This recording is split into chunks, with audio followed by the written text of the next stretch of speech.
Salam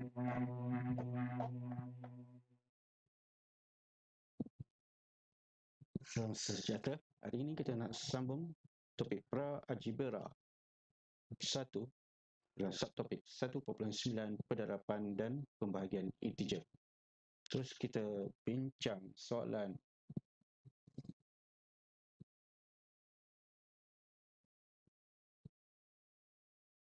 baik, kita cuba buat soalan ini. Selama 3 minggu, ada hamba bekerja 2 jam sehari, 4 hari seminggu sebagai pekerja penghantar makanan. Jika dia memperoleh RM3.50 setiap jam, berapakah jumlah upah yang diperolehi?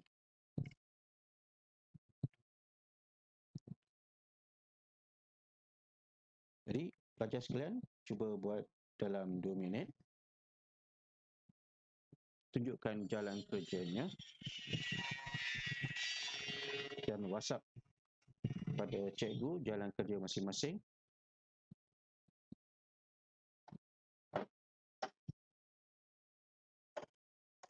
Baik. Jadi,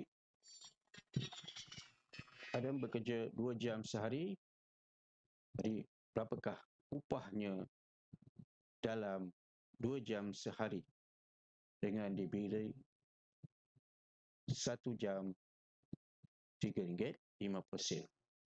Maka kita buat kaedah kadaran untuk memperolehi upah selama 2 jam.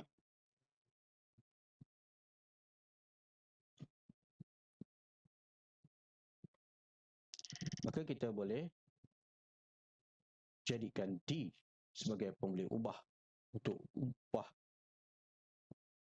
2 jam. Ini katakan D sebagai jumlah upah diperolehi oleh Adam. Jadi, berapakah upah untuk 2 jam? Dengan kaedah kadaran. Upah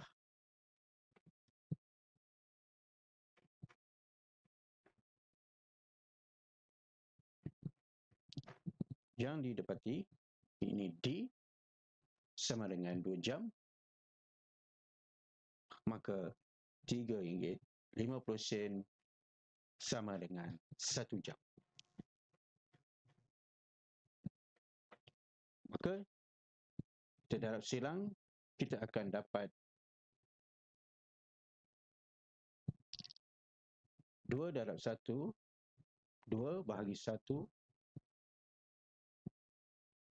daripada kiri persamaan. Kita akan bawa 3.5 ke kanan persamaan. Jadi, apa? Kalau bahagi, jadi 3 bahagi dari sebelah kiri akan pindah ke sebelah kanan persamaan, maka akan jadi darab.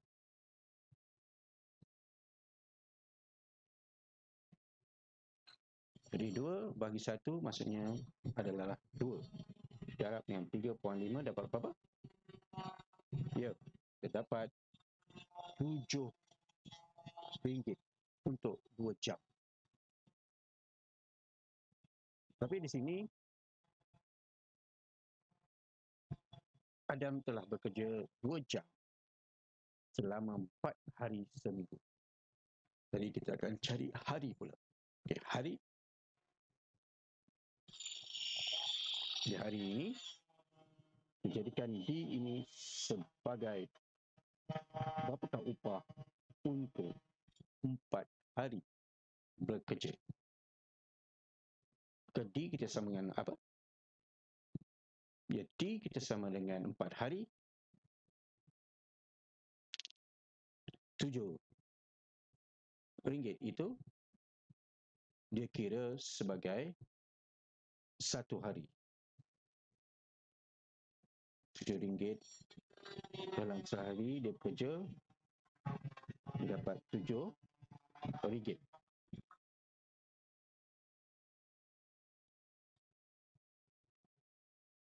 Maka bahagi 7 dibawa ke sebelah kanan persamaan akan jadi darab.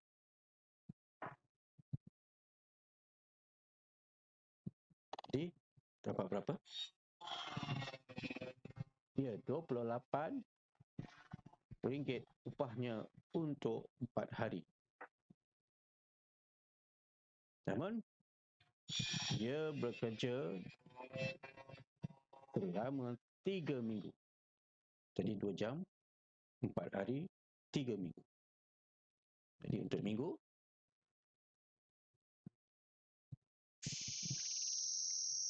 berapakah upah untuk 3 minggu? Jadi dijadikan sebagai berapakah upah dia dalam 3 minggu?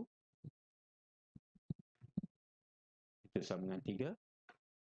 Maka upahnya dalam 1 minggu adalah RM28. Sebab dia kerja 4 hari dalam seminggu. Jadi kita kira seminggu itu, dalam tempoh seminggu itu dia dapat RM28. Jadi berapakah upahnya untuk 3 minggu? Maka kita akan bahagi, kita akan jadi darab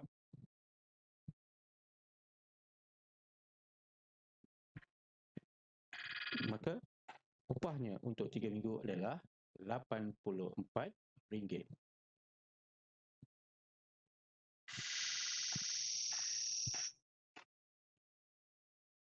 Baik, sebelum kita masuk lebih dalam lagi penerapan dan pembahagian integer, kita cuba buat soalan ini dengan mencongak atau dengan kiraan minda. Kita buat dalam 1 minit.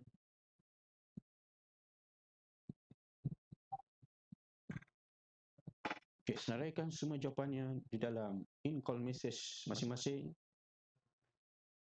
Bila dapat jawapan, senaraikan. Baik, semua dapat betul.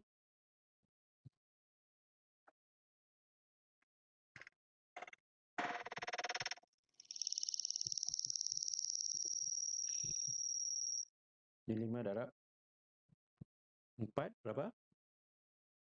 Dia dapat 20. 3 darab 8 dapat berapa? Ya, 20. 4 5 25, 14 darab 2 28, darab 5 30, 20 darab 7 140.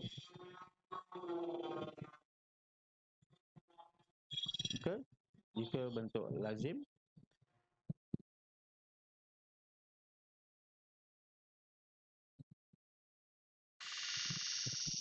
kita guna kaedah algoritma, kita akan susun kedudukan dia daripada 10 dan ratus.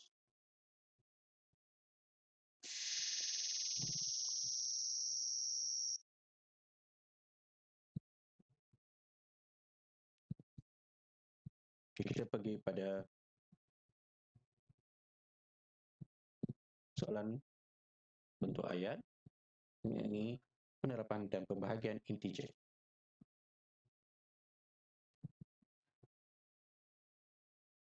Baca soalan ini. Seorang penyelam sedang turun dari permukaan air pada kadar 5 meter per saat.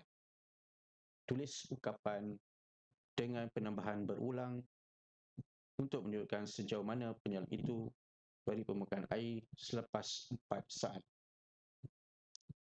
Jadi kita pergi satu-satu. Seorang penyelam sedang turun dari permukaan air pada kadar 5 meter per saat. Apa maksudnya 5 meter per saat? Cuba kita tafsirkan atau kodkan.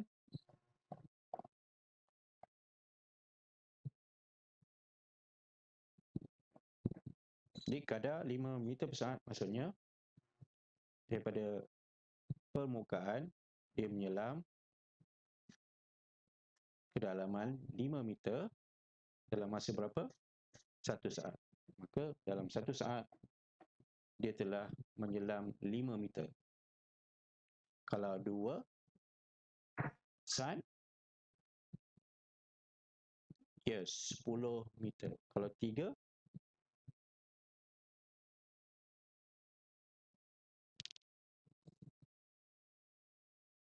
berapa? 15 meter. Jadi dia kena tulis ungkapan dengan penambahan berulang. Kita dah congakkan, kira dengan pengalaman lidah.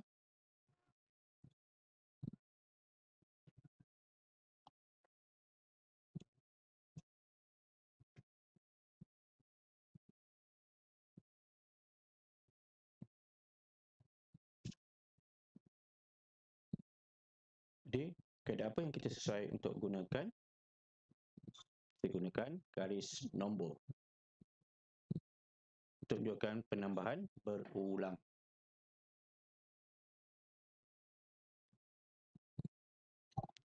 Jadi, kerana dari permukaan ke dalam air ataupun laut, maka dia akan masuk ke dalam negatif 5 meter per saat. Maka kita akan pindahkan daripada sifar, iaitu permukaan air, akan pergi ke kiri sebanyak 5 unit atau 5 meter, iaitu negatif 5 sebanyak 4 kali. Sebab 4 saat kan, 1 saat 5 meter, 2 saat 10 meter dan seterusnya. Jadi unit dia negatif 5, negatif 5, negatif 5, negatif 5. Kita tukarkan dalam bentuk ayat matematik. Jadi 4 darab negatif 5 sama dengan negatif 5 tambah negatif 5 tambah negatif 5 tambah negatif 5 sama dengan negatif 20. Jadi apa maknanya negatif 20? Untuk kita simpulkan dan sebagai jawapannya.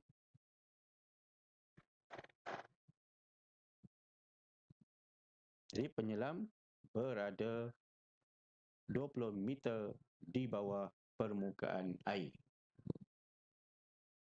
Boleh? Jadi dari permukaan air ke dalam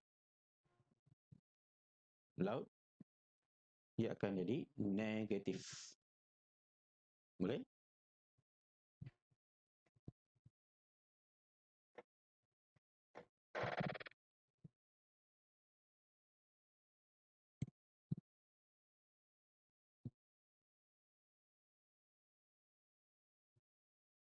Seterusnya, gunakan corak untuk mencari setiap asid darab.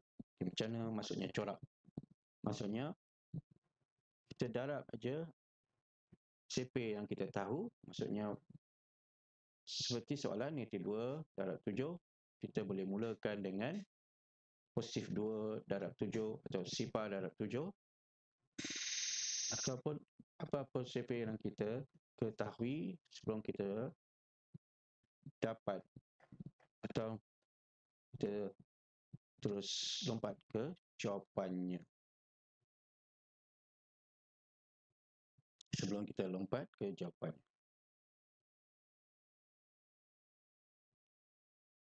Jadi mungkin kita mulakan dengan 2 darab 7, 14, positif. Maksudnya tak ada negatif. 1 darab 7, 7. Sifar darab 7, sifar.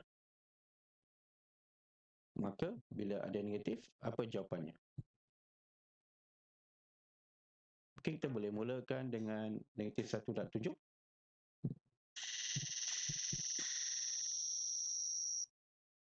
Kita akan dapat negatif 7. Jadi kita teruskan coraknya sama. Maka bila negatif 2 darab 7 dapat negatif 14.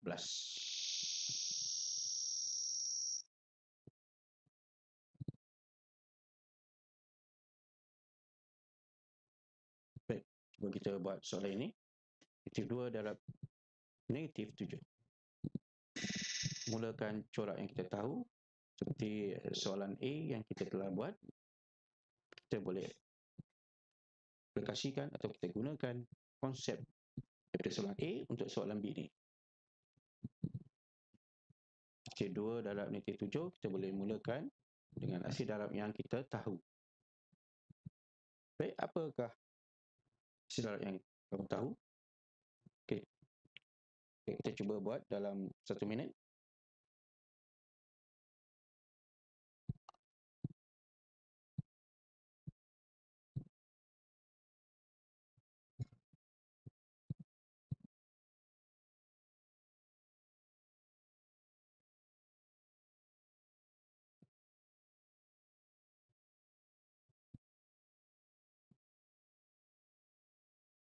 Baik, ada yang dapat?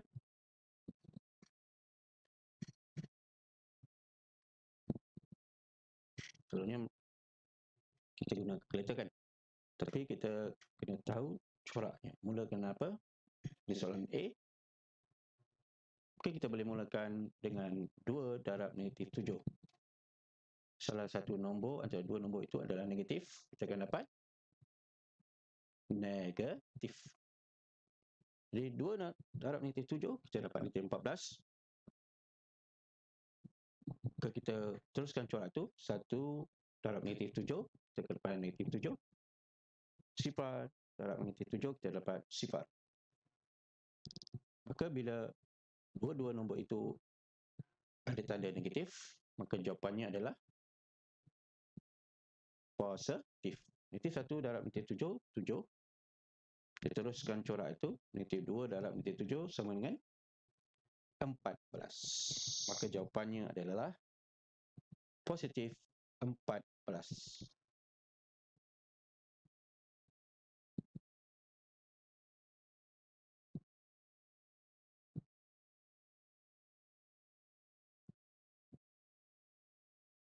Sebenarnya kita selesaikan soalan ini. 6 ada kurungan tu maksudnya darab. 6 darab negatif 2 darab negatif 3. Okay, apa kita perlu buat? Jika semua operasi ada darab, maka kita akan buat daripada kiri ke kanan. Betul?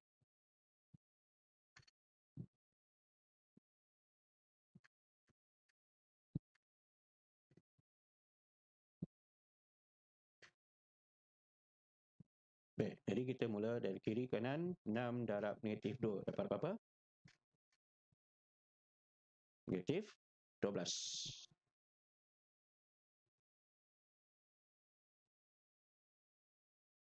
Boleh?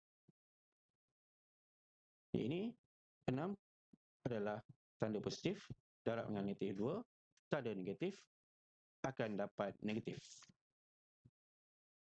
Hasil darab positif darab negatif adalah negatif. Maka kita dapat negatif 12 darab dengan negatif 3. Ya, apa hasil kita dapat? Negatif 12 darab negatif 3.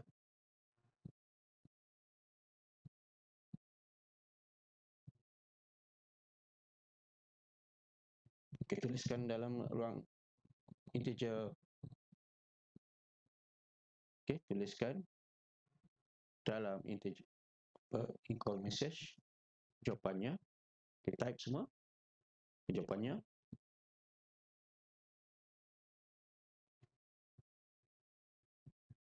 Okey, ada dapat 6, 36, 36, 36. Okey. Baik. Jadi kita lihat kalau ada sama tanda, maksudnya jawapannya untuk darab adalah positif. Jadi negatif 12 darab negatif 3, kita akan dapat positif 36.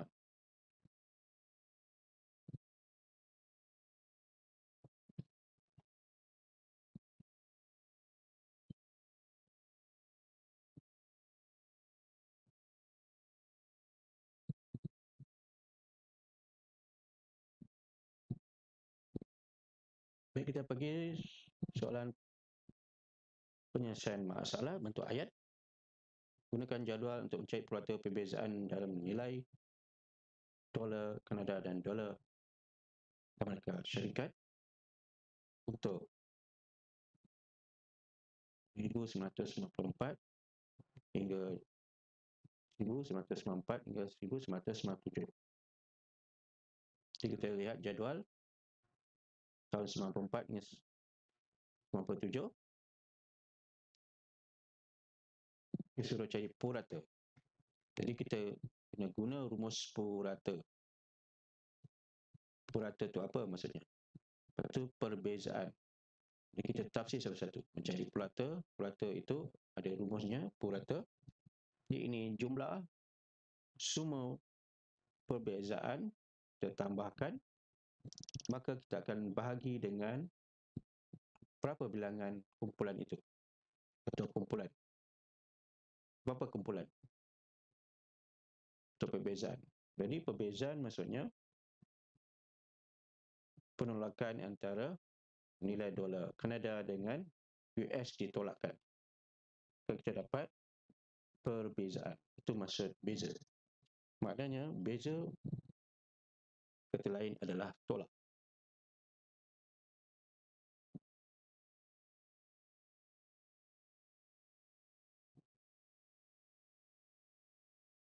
Maka perbezaan ini semua kita akan jumlahkan. Kita akan bagi dengan berapa kumpulan ada? 4 kumpulan atau bilangannya ada 4.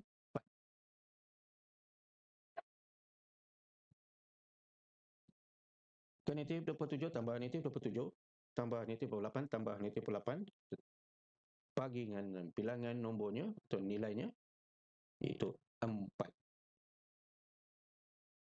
Kita cuba selesaikan dapat berapa? Selesaikan yang jumlah dia tu.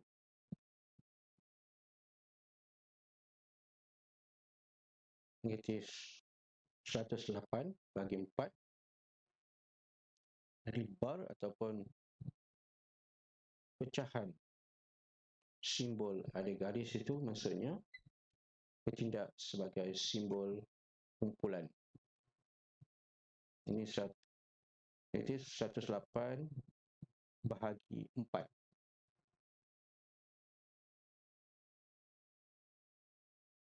Dapat berapa? Negatif bahagi positif. Dia dapat negatif. Okey, dapat negatif 27. Itu integer negatif bahagi dengan integer positif akan dapat negatif.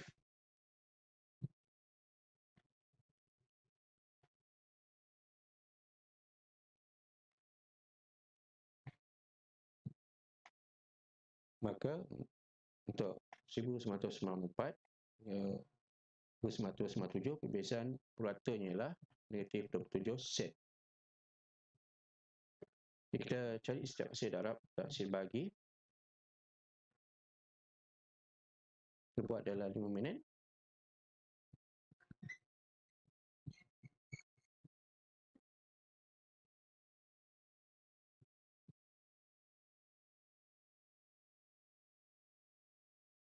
Okey, penyelesaiannya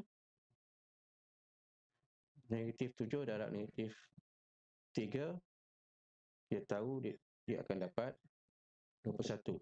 Tapi kalau negatif darab negatif positif. Ini positif 21. Positif 36 bagi dengan negatif 9. Sama juga macam darab, dia akan dapat positif 4. Baik, negatif 12 bagi 2.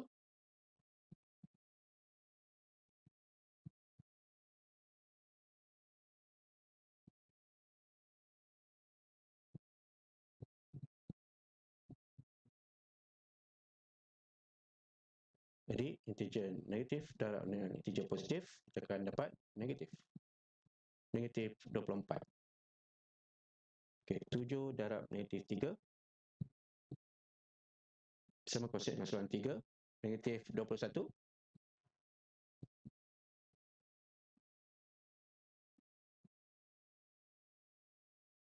Jadi soalan 5.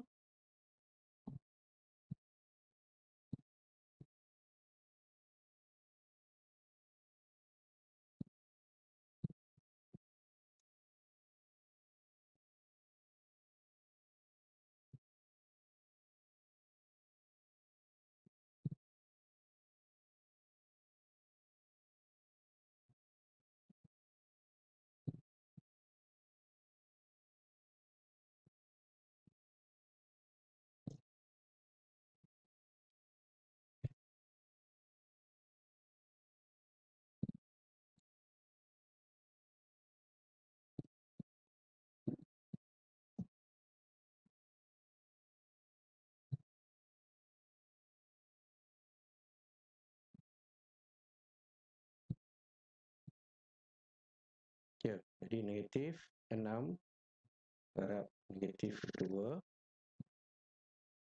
darab negatif 1. Biar semua operasinya darab, kita boleh buat daripada kiri ke kanan. Negatif 6 darab negatif 2, integer negatif darab integer negatif, dapat positif. Ya, positif. Positif 12 darab negatif 1. Ya, integer positif darab integer negatif, dapat negatif. Negatif 12.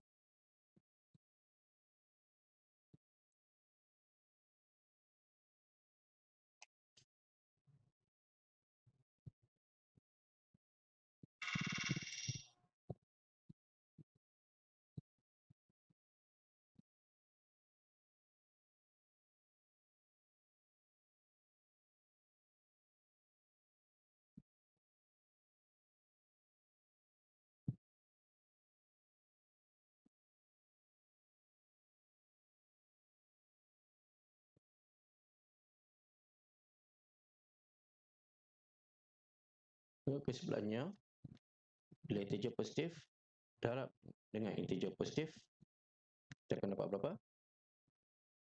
Positif. Integer negatif darab integer negatif, positif. Baik, positif, integer positif darab integer negatif, negatif. Negatif darab integer positif. Ya, negatif. Bagaimana dengan bahagi?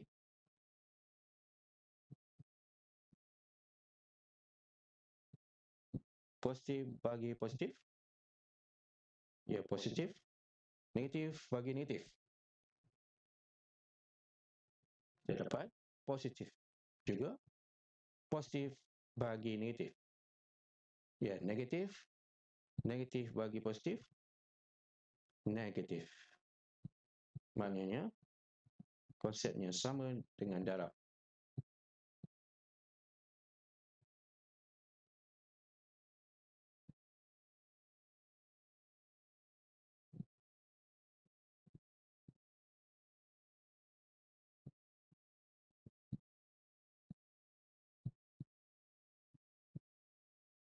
Baik, kita akan sambung kelas kita untuk tajuk seterusnya, iaitu topik koordinat.